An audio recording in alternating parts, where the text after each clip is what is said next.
What's up, gamers?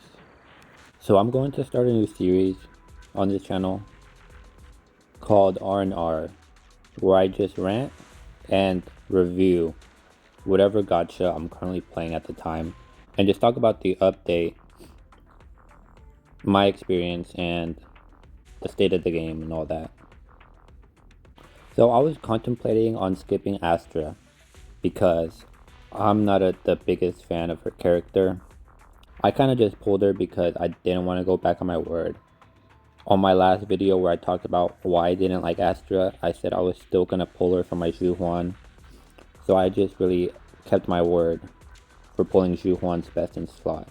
So first reason I wasn't really hyped for Astra, I was honestly expecting Hoyo or ZZZ to release a dedicated support for her because of how bad her kit feels base, especially on mobile.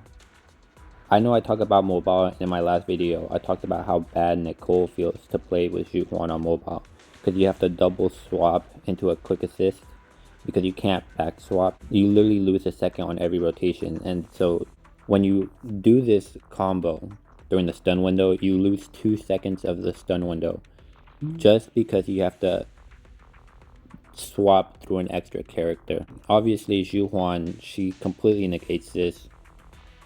I assumed they were going to do something like that. I was like, this is a waste of DPS. You know, I talked about how they were going to add the quality of life, or how they should add the quality of life based in the game, and they didn't. So I did lose Astra 50-50 to Soldier M2. So my Soldier is even stronger now. I'm probably going to skip Evelyn. I might get her on a rerun. Especially because I need my trigger funds, right? Now the events are kind of mid in my opinion. It feels like I'm playing Genshin with how many mini games we have currently, and just so much bloat for stuff outside of actual story progression.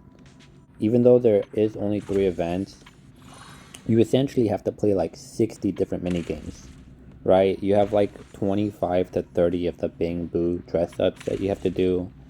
You have like 10 or 20 of these little mini games you have to do, and then you have like 20 more for the fall boost, right, event that we also have.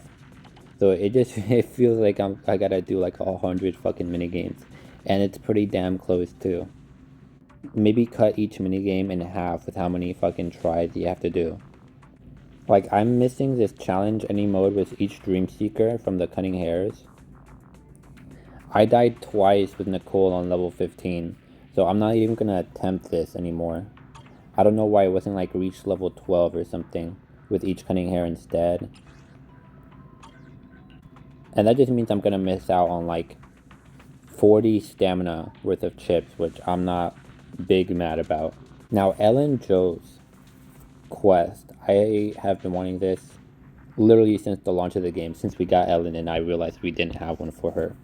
So I'm super excited for this. I started it, I haven't finished it. So I've only done part 1. I haven't done part 2 or 3. So I don't know if Lycon and the rest of the housekeeping shows up. I don't know if they're voice acted or not. I hope they are. Hopefully that doesn't break any immersion. But overall, I think the Shark Tales is pretty good. Now, resources are something super tight in ZZZ. I think characters alone take over 7 days just to level up their skills. And it could honestly be more. I think it takes minimum like 2 weeks just to level up a character, not even including gear. I like that they added an actual decent combat event where you can get a decent amount of resources, especially Denny's.